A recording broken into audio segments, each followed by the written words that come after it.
அன்புமணிக்கு யாரெல்லாம் இடையூறு இருக்காங்களோ, அந்த திலீபனா அவருடைய அக்கா, அவருடைய மகன் வழி பேர, அத இளைஞரணி முகுந்தன் அவரை அவராகவே நீக்கிறாங்க, அவரே விலகிறார்.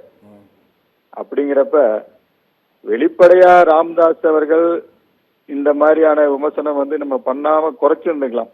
வெளியே அதாவது ஆயிரங்கள் இருந்தாலும், அதாவது ராமதாஸ் அவனுடைய அறிவிப்பும் இந்த அன்புமணி மேல இருக்கிற குற்றச்சாட்டும் நாளைக்கு தனிச்சு நீங்க அன்புமணி டேக் ஓவர் பண்ணா கூட அரசியல சஸ்டைன் பண்றதுக்கு கொஞ்சம் கஷ்டம்.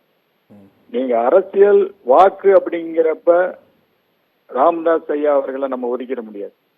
ஆனா அடுத்த கட்ட நீண்ட நெடிய காலத்துக்கு நிர்வாகிகளை வழிவகுத்துட்டு எடுத்துக்கொண்டு போறத அன்புமணியை நம்ம தவிர்க்க முடியாது. இரண்டையும் சேர்த்து வச்சு அரசியல் நிலைப்பாட்டை உணர்ந்து அவங்களே எனக்கு தெரிஞ்சு ஒன்னாயிருவாங்க அப்படிங்கிற மாதிரிதான் தெரியுது. இதுல பாஜகவினுடைய தலையீடு இருக்கு, அவங்கதான் இதை உள்கட்சியில புகுந்து இதை உடைச்சிட்டாங்கிறதெல்லாம் ஏத்துக்க முடியாது. பாஜகவினுடைய கூட்டணியில தான் பாமக இருக்கிறப்ப உடைக்க வேண்டிய அவசியம் கிடையாது அவங்களுக்கு.